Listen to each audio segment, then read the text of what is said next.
እውን ኢትዮጵያ ፈርሳለች?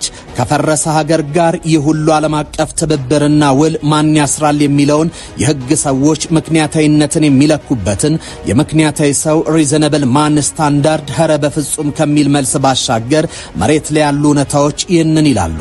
ኢትዮጵያ እየፈረሰች ሳይሆን እየገነባች ነው። የዲፕሎማሲ ነውረኝነትን ደግሞ እያፈረሰች ነው። ዛሬ ተሽኮርማሚው የሚገባውን የማይጠይቀው የኢትዮጵያ ዲፕሎማሲ ፈርሷል። ቀይ ባህርን የሚያክል የብሔራዊ ደህንነት ጉዳይ መስጠት ኩስመና ፈርሷል። መሬት ቆርሶ ለባዕዳን የመስጠት ዲፕሎማሲ ፈርሷል።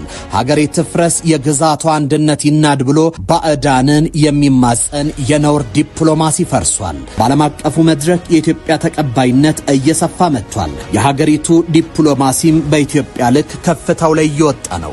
ወደ ኢትዮጵያ ከመጡ ሀያላን ሀገራት መሪዎች ባሻገር በቀጠናዊ ሰላምና ደህንነት ላይ ከኢትዮጵያ ጋር ለመስራት ከፍተኛ የጦር መኮንኖችም ወደ ኢትዮጵያ መጥተዋል፣ እየመጡም ነው። ኢትዮጵያ በጥቂት ዓመታት ውስጥ ብቻ የዲፕሎማሲ ከፍታዋ እየላቀ መምጣቱ ማሳያ የሀያላኑ ሀገራት አይማረፊያ የመሆኗ ነገር ነው። ይህ ለኢትዮጵያ የልማትና የእድገት መንገድ ላይ የሚጠርገው ቀላል የሚባል አይደለም። ከዚህ ባሻገር የአረንጓዴ አሻራ ስራዋ ዓለም ዕውቅና ሰጥቶታል። ኢትዮጵያ ባለፉት የለውጥ ዓመታት ለማሳካት ያለመችውን 50 ቢሊዮን ችግኞች በማጠናቀቂያ ዓመት ዘንድሮ እውን አድርጓለች። በአንድ ጀንበር አረንጓዴ አሻራ መርሃ ግብርም በሚሊዮን የሚቆጠሩ ችግኞችን በአንድ ቀን ውስጥ በመትከል የዓለም ሪኮርድን ጨብጣለች። የሀገሪቱ የደን ሽፋን ከ3 በመቶ ተነስቶ ዛሬ ከ23 በመቶ በላይ ሆኗል።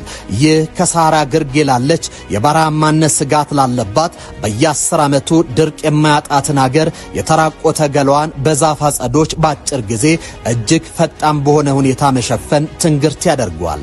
ከዚህ ባሻገር የታዳሽ ኃይል የኢነርጂ ስራዎች ኢትዮጵያን አስመስግኗታል። ሀገሪቱ የቱሪዝምና የኮሪደር ልማትን በቀጥታ ከአረንጓዴ አሻራ ጋር አስተሳስሯለች። በከተሞች ዛፍ እየመነጠሩ የድንጋይ ካብ የመገንባት ጉዞን አቅባ ድንጋዩን ከደኑ እንዲዋደድ አድርጓለች። በዚህ ምክንያትም ሀገሪቱ ኮፕ 32ን እንድታዘጋጅ ተመርጣለች። ይህ ግዙፍ ስብሰባ የኢትዮጵያን መጽናት የኢትዮጵያን ተስፋ የሚያንጸባርቅ ነው። ይህ በዓለም ፊት ሞገስ ያገኘችበትና የታፈረች ኢትዮጵያ መወለዷን የሚያበስር ነው። ይህ ኢትዮጵያ በዓለም ፊት ደረጃዋ የት ነው? ገጽታዋስ ምን ይመስላል? አቅምና ጡንቻዋስ እንዴት ይለካል? የሚለውን ቁልጭ አድርጎ ያሳያል። የህንዱ ጠቅላይ ሚኒስትር ናሬንድራ ሞዲ ጉብኝትም ከዚሁ እየጎለበተ ከመጣ የኢትዮጵያ አቅም ጋራ በጋራ ለመቆም የተደረገ እንቅስቃሴ ነው።